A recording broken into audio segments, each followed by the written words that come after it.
prendra les questions plus tard. Je voudrais demander à l'audience de commencer à penser à vos questions et surtout de les noter, si c'est possible, sur une pièce de papier. Comme ça, je pourrai organiser les débats. Nous allons maintenant à notre dernière présentation planifiée par Philippe Koryski, qui n'a pas besoin d'introduction, et chaire d'immunologie moléculaire ici au Collège de France. Mais la raison pour laquelle on voulait inviter Philippe, c'est parce que dans un de nos cours, nous avons parlé des comparaisons internationales et de la croissance des pôles de recherche et de développement en Asie en particulier. Et Philippe travaille justement dans les deux continents, l'Asie et l'Europe. Et nous voulions lui demander justement de nous donner son avis. Il nous a fait aussi le plaisir de nous donner l'honneur d'avoir la présence avec nous du chairman de A*STAR, M. Lim, qui fera aussi une petite présentation juste après celle de Philippe pour vous donner une perspective à partir du ground, à partir de la réalité de Singapour. Merci. Philippe ?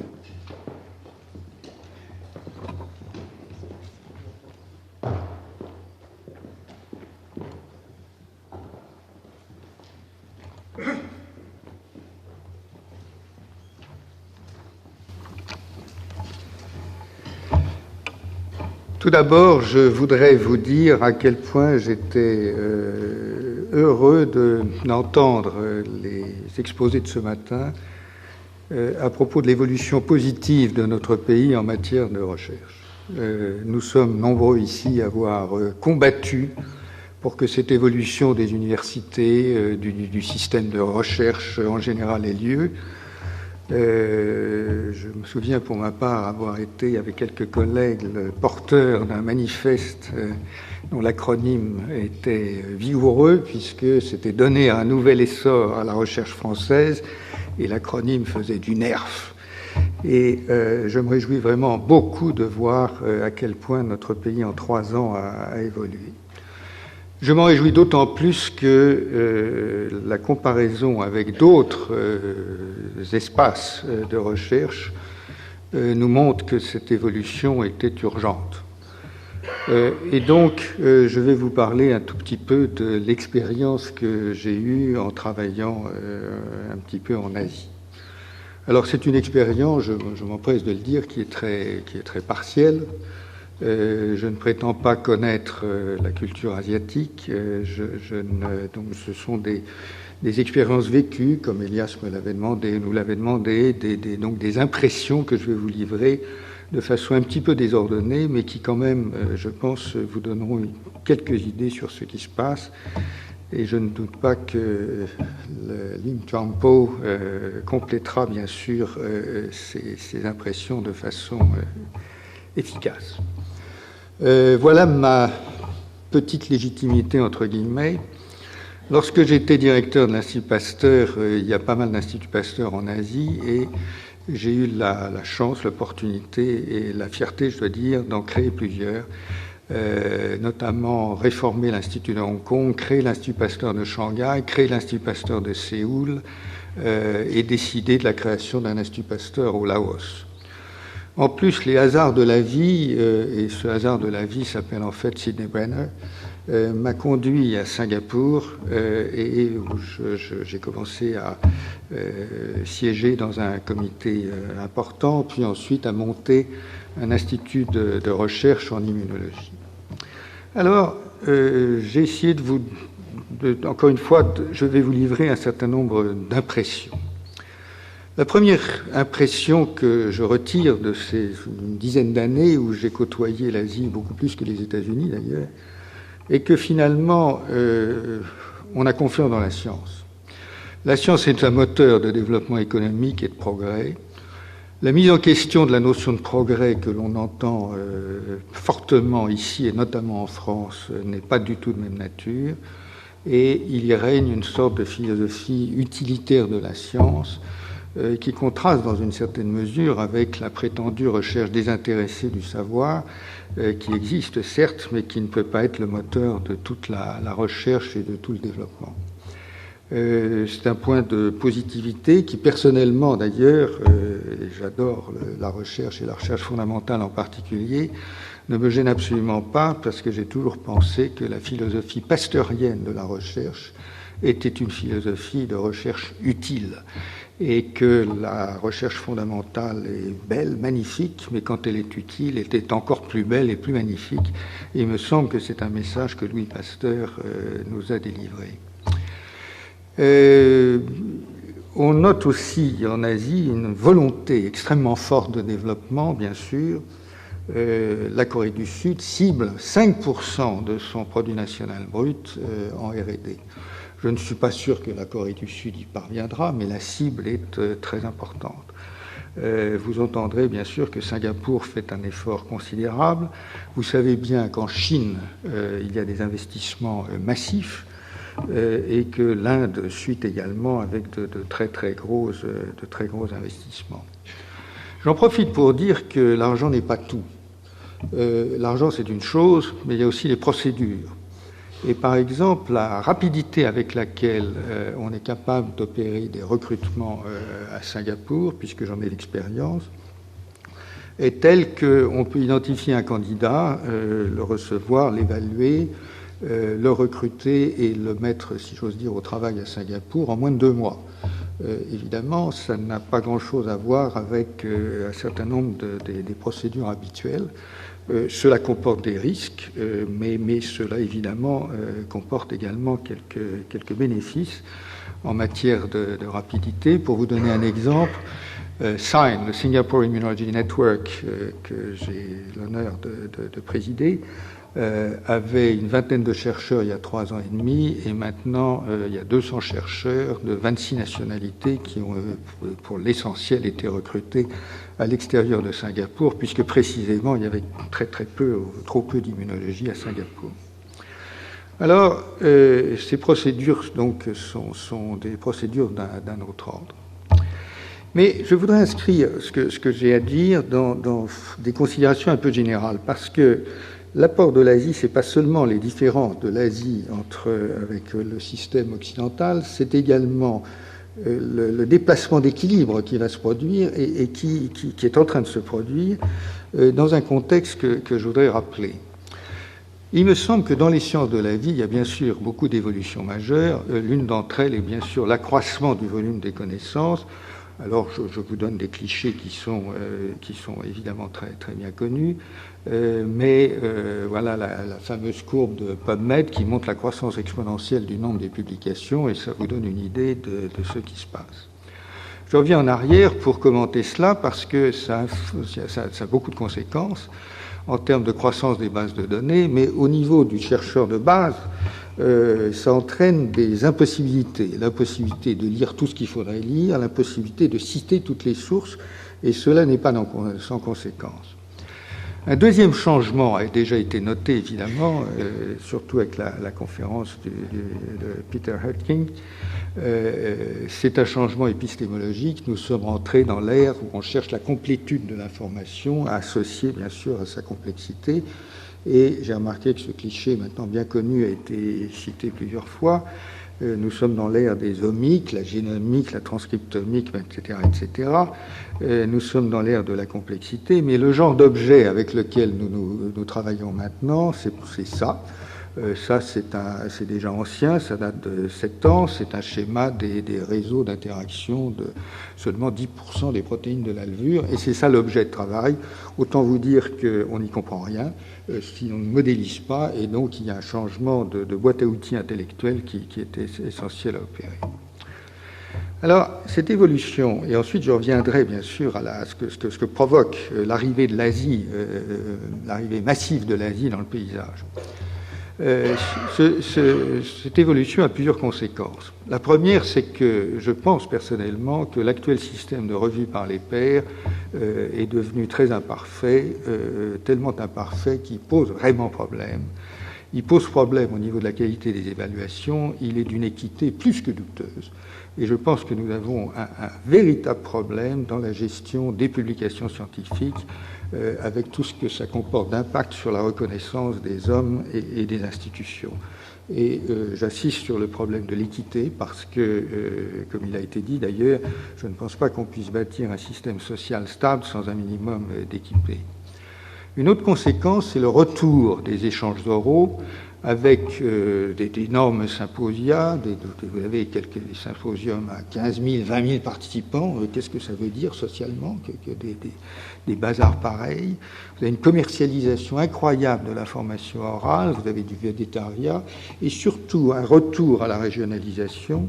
Je me rappelle du temps où j'étais jeune chercheur, où Jim Watson m'expliquait combien il était attentif à ce que les colloques de Cold Spring Harbor soient vraiment partagés entre l'Europe et les États-Unis, et ce temps est évidemment bien lointain. Vous avez un autre mouvement qui est très important, qui est celui de la mutualisation des connaissances, avec tout ce que cela veut dire. Comme je l'ai dit, le volume des connaissances dépasse les capacités des individus. Du coup, vous avez une multiplication des revues de synthèse, mais le prix à payer, c'est une perte d'historicité, une sorte de délégation de pouvoir et de modélisation des champs scientifiques que nous déléguons à certains de nos collègues. La perte d'historicité est un phénomène tout à fait remarquable. Nos jeunes ne connaissent plus l'histoire de la science, en gros. Sauf si on les instruit particulièrement pour cela. Mais enfin, vous prenez tous les papiers publiés, il n'y a pratiquement plus de référence de vieilles de plus de 2 ans ou 3 ans, et donc l'histoire même de la découverte est perdue, avec un problème de citation et de reconnaissance des autres.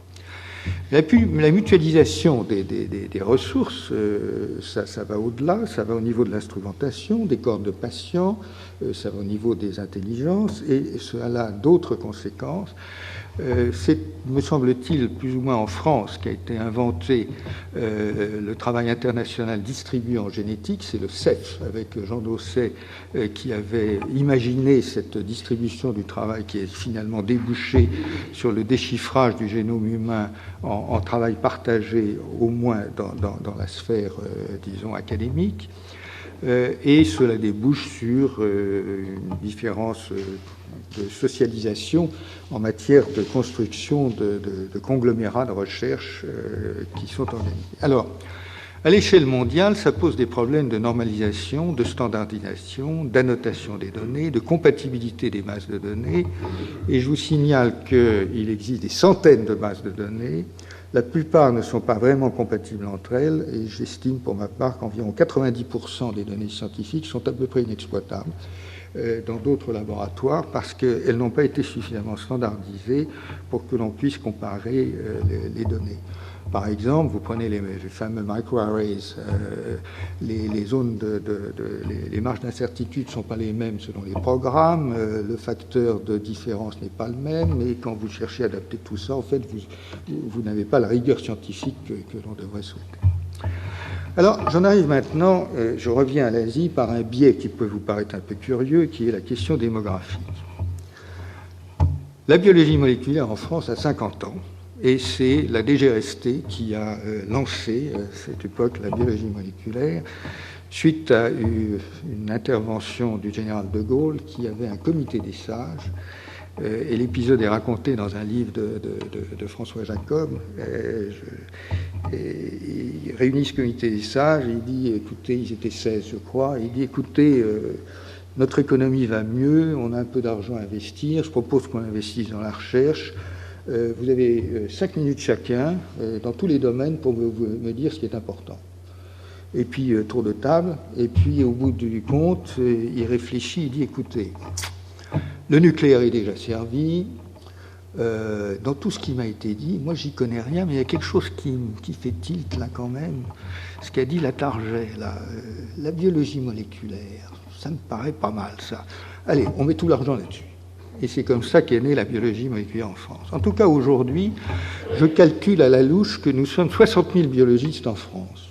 C'est peut-être soit 50 ou 70 000, j'en sais rien. Mais quand on comptabilise le CNRS, l'INRA, l'INSERM, etc., on trouve que c'est quand même 0,1% de la population française qui fait de la recherche en biologie. C'est pas mal. Bon. Quand on intègre Europe, USA, Japon, je suis sûr qu'on trouve au moins 1 million de biologistes. Et le point auquel j'arrive maintenant, c'est qu'avec l'arrivée massive de l'Asie, le nombre de chercheurs qui s'accroît en Chine, en Inde, à Singapour bien sûr, et dans d'autres pays émergents, Taïwan et d'autres, je suis sûr qu'on va doubler le nombre de chercheurs en une dizaine d'années, ou 15 ans, peu importe. Quelles sont les conséquences d'un doublement? Voilà, c'est là où je voulais en venir. je pense que ça ne peut qu'exacerber les problèmes existants. L'imperfection de la revue par les pairs ne peut qu'augmenter. Et donc la qualité du système, à mon avis, ne peut que se dégrader. Le problème des échanges entre chercheurs va devenir encore plus compliqué. Et les questions de mutualisation des connaissances et des ressources va poser, bien sûr, des problèmes d'échelle que l'on peut imaginer. J'aimerais aller au niveau de l'innovation par le biais de la redondance. Moi, je suis très frappé par le fait que beaucoup de recherches sont faites de multiples fois. Bon. Et donc, j'aimerais, je sais que ça n'est pas rigoureux, mais peut-être qu'on pourrait le faire avec des instruments mathématiques appropriés, j'aimerais qu'on évalue la redondance. Combien de fois le même travail est fait dans un certain nombre de laboratoires dans le monde. Dans le domaine que je connais, qui est l'immunologie, je connais beaucoup de travaux qui ont été effectués au moins 10 fois. Et je pense que ça pose un vrai problème, parce qu'il y a un problème de coût. Hein. Il y a également un problème d'interprétation. Pourquoi tant de redondance? Et maintenant, il y a un problème qui est le suivant. Si la population des chercheurs double, est-ce que l'index de redondance va doubler? Bon. Et jusqu'à quel point le public, qui après tout par ses impôts paie la recherche, jusqu'à quand le public va accepter cette redondance, à moins qu'on lui démontre qu'il y a des externalités positives qui n'ont pas été réellement prises en compte dans ce simple calcul. Je pense que cela nous pose, à nous chercheurs, un problème de réflexion sur le choix et la pertinence des sujets de recherche, et notamment sur le fait qu'il faudrait probablement faire beaucoup plus de recherche sociale associée aux recherches biologiques. Donc j'imagine qu'il y a beaucoup de problèmes, à mon avis assez profonds et sous-estimés, qui concernent l'analyse des bénéfices sociaux, les externalités de la recherche, comme je l'ai dit. Les externalités, ça peut être l'enseignement, par exemple, mais encore faudrait-il chiffrer ou évaluer ces externalités. Un problème d'organisation de ce qui est une magnifique démocratie. Les chercheurs représentent un magnifique exemple de démocratie. Le problème des dimensions, alors c'est sociologique cette fois, et des structures des tribus et des communautés scientifiques, et puis ensuite la moralisation de certaines pratiques. Alors, je voudrais maintenant en arriver à un troisième point, qui est le point suivant. D'un côté, nous sommes en phase où, par nécessité logique et nécessité d'efficacité, on est en train de mutualiser beaucoup de choses en recherche. D'un autre côté, on ne fait que parler de compétition, de compétitivité. Comment est-ce qu'on va arranger tout ça? Je pense que là encore, il y a beaucoup de questions à se poser et notamment, il faut bien évaluer la valeur des ressources mutualisées. Elles ne sont pas accessibles à tout le monde. Comment les rendre accessibles? Qu'est-ce que ça veut dire, etc. En matière de transfert vers l'industrie, il y a toujours le problème, bien sûr, de la valorisation des apports du monde académique. Vous avez un autre problème qui est celui de la gestion des bénéfices de la recherche entre pays pauvres et pays riches. Je n'ai pas le temps d'aller à ça. Et puis, vous avez tout le problème de la partage des bénéfices entre le monde académique, les biotech, les industries nationales et multinationales. Sachant qu'au fond, le monde des brevets évolue, il se complexifie. On en arrive en biologie à ce qui ressemble un peu au téléphone portable. Il faut 500 brevets pour arriver à n'importe quelle innovation. Et que donc, de ce côté-là, il va certainement falloir avoir un certain nombre d'aménagements. Alors, il y a des facteurs locaux de compétitivité. On en a entendu beaucoup parler, évidemment, l'éducation, l'instrumentation, et vous savez qu'il y a d'énormes centres, enfin au moins un énorme centre de séquençage qui est installé ou qui s'installe en Chine, qui va être un des plus grands du monde, sans aucun doute. Il y a la recherche clinique et les affaires réglementaires, et tout ça, ce sont des facteurs locaux de compétitivité.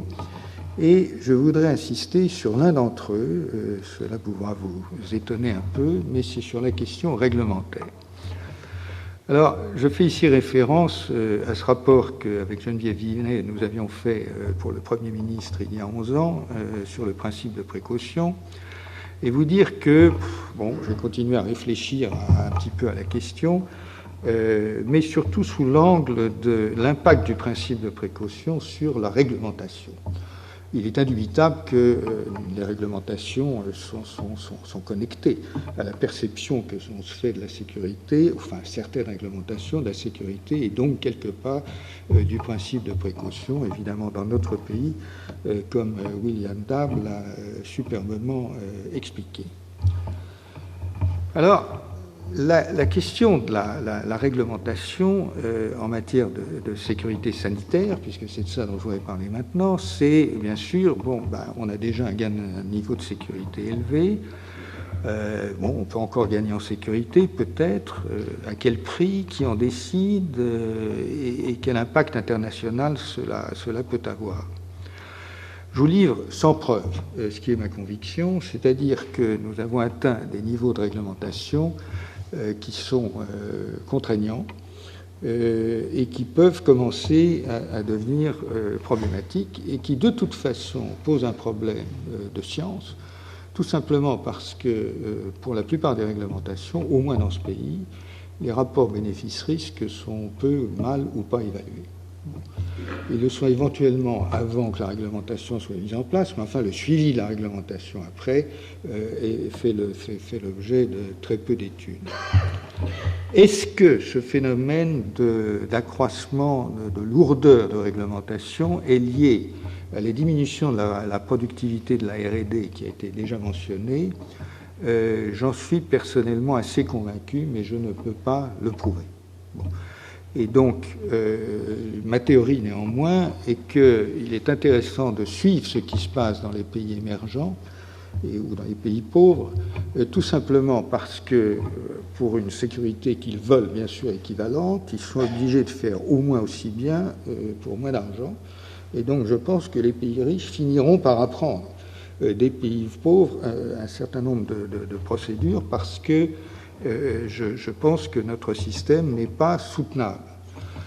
Quand je constate que certains des derniers traitements contre certaines des dernières molécules anticancéreuses coûtent environ 100 000 € par an et par personne, il est clair que notre système de sécurité sociale a quelques problèmes à suivre. Et donc, je pense que cet accroissement des coûts pose problème et que c'est un vrai problème qu'il est important de traiter.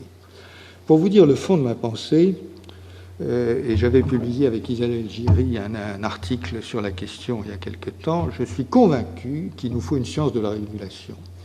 Et que, de la même manière que la médecine a fait de grands progrès lorsque les Anglais, il y a une trentaine d'années ou 40 ans, ont introduit l'idée de evidence-based medicine, je suis convaincu qu'il faudra introduire quelque chose qui soit une evidence-based regulation, c'est-à-dire une véritable science de la régulation, de la réglementation qui soit fondée sur des preuves. Il n'y a aucune raison de trimballer dans des réglementations des choses qui ont été mises dans les réglementations il y a 20 ans, 30 ans, 40 ans, dont l'efficacité est réputée essentiellement nulle et qui grèvent finalement les budgets. Ce point me paraît très important parce que, encore une fois, sans science, nous ne savons pas, nous scientifiques, nous ne savons pas très bien comment opérer, et l'on manque de connaissances. Dans un système où les grandes agences réglementaires ont été construites sur un modèle qui est tel qu'elles n'ont pas de contre-pouvoir. Et bien sûr, la FDA, l'EMA, ont été construites sur ce modèle pour des raisons évidentes. Il fallait garantir leur indépendance absolue. Et donc leur indépendance est garantie. Le seul véritable contre-pouvoir qui se manifeste, c'est sûrement pas celui de l'industrie, qui est a priori suspecte de tous les maux si elle commence à contester la réglementation, bien entendu. Le seul contre-pouvoir, c'est celui des associations de patients. Il est intéressant de noter qu'aux États-Unis, la FDA a fait l'objet de plusieurs procès par des associations de patients atteints de cancer notamment, qui disaient il n'y a aucune raison que nous mourrons parce que vos procédures sont trop lentes, et donc il y a un sujet. Et la FDA, sauf erreur, a réformé certaines de ces procédures. Mais j'en arrive maintenant à ce que je reviens à la question de ce qui se passe en Asie. Parce que je pense qu'on a atteint, je parle à titre personnel, et ce n'est pas forcément un discours très populaire, mais enfin j'en ai un petit peu l'habitude, parce que ce n'est pas la première fois que j'en parle, je pense qu'on a atteint quand même un niveau qui n'est pas très raisonnable. Quand vous pensez que si un laboratoire de l'INSERM, qui a fait une découverte, veut faire un essai clinique, si possible dans la sphère académique ou même en collaboration avec l'industrie, peu importe, mais que n'importe quel essai clinique, en gros, va durer 3 ans pour une phase 1 de recherche, et coûter entre 5 et 10 millions d'euros, il est clair qu'il y a une limitation colossale du côté du transfert. Et je pense que la limitation la plus forte à l'innovation dans les sciences de la vie vient ou viendra de la recherche clinique, et que la question réglementaire est absolument cruciale. Maintenant, je reviens à l'Asie pour vous signaler une observation qui est intéressante. Mes antennes en Chine m'indiquent que, au fond, les Chinois ne considèrent pas forcément les standards prétendument internationaux de la FDA et de l'EMA comme des normes qu'il faudrait absolument suivre pour des raisons d'éthique générale dont ils ne sont pas convaincus. À vrai dire, et je caricature sans doute puisque je n'ai pas une connaissance suffisamment profonde de la Chine pour l'affirmer, mais à vrai dire, ce qui me revient, c'est que l'idée est beaucoup plus que la Chine fait face à des problèmes sanitaires absolument colossaux, et donc a décidé ou préfère développer des procédures d'urgence qui permettent d'aller plus vite. Alors, je voudrais insister sur ce point, c'est que si au fond on imagine que des procédures de développement clinique plus rapides, plus efficaces et néanmoins acceptables, au moins dans l'enceinte de ce grand pays qu'est la Chine, se mettent en place, supposer qu'un développement clinique dure 7 ans au lieu de 10, sans parler du coût, en parlant uniquement des délais, il est clair qu'il y aura là un facteur de compétitivité majeur en termes de développement clinique. Et donc, ma prédiction, je ne suis pas Madame Soleil, mais je me hasarde, ma prédiction ou ma recommandation serait qu'il me paraît urgent que l'on revienne en réflexion sur la question des standards et des réglementations, parce que ces standards ne valaient que si tout le monde joue le jeu. Et si tout le monde ne joue pas le jeu, et je pense que le train est en marche en Asie, si tout le monde ne joue pas le même jeu, alors les facteurs de compétitivité de l'innovation biomédicale vont être modifiés. Vous me direz que dans ces cas-là, les règles actuelles font que les produits ne seront pas exportables. Mais la Chine dispose éventuellement évidemment d'un marché interne suffisant pour laisser cette question de côté récemment. Deuxièmement, on sait bien qu'on gagne de la propriété intellectuelle en cours de développement clinique. Et troisièmement, on sait bien qu'on peut redévelopper comme il faut et relativement rapidement quand on sait exactement ce qu'on veut obtenir. Donc mon premier message et ma première conclusion est celle-là. Attention aux problèmes réglementaires. C'est un problème qui est très délicat. Personne ne souhaite moins de sécurité, mais il n'y a pas de raison de ne pas élaguer les branches mortes dans des systèmes qui deviennent trop onéreux, trop lents et trop peu efficaces. Problème, c'est que qui est légitime pour demander ça? Encore une fois, sûrement pas l'industrie. Et donc, on ne sait pas trop qui est légitime, sauf la puissance publique lorsqu'elle est avertie du problème, ce qui est, à mon avis, le rôle des personnes du monde académique lorsqu'ils aperçoivent ce type de problème. Et puis ma deuxième conclusion, qui sera la dernière, c'est que je pense que par rapport à tout ça, nous, chercheurs, nous ne faisons pas assez de recherche sur la recherche. C'est-à-dire, nous ne réfléchissons pas, nous réfléchissons beaucoup, bien sûr, mais pas encore suffisamment à ce que devient notre métier, l'avenir de notre recherche, la manière dont nous faisons les choix des sujets de recherche. Cette redondance, encore une fois, qui me paraît atteindre des niveaux qui ne peuvent devenir scandaleux, littéralement, au nom du public, et au niveau du public. Et donc, j'en appelle là encore à cette deuxième recommandation. Je pense que nous devrions nous intéresser, plus que nous le faisons, aux conditions d'exercice de notre métier. Je vous remercie.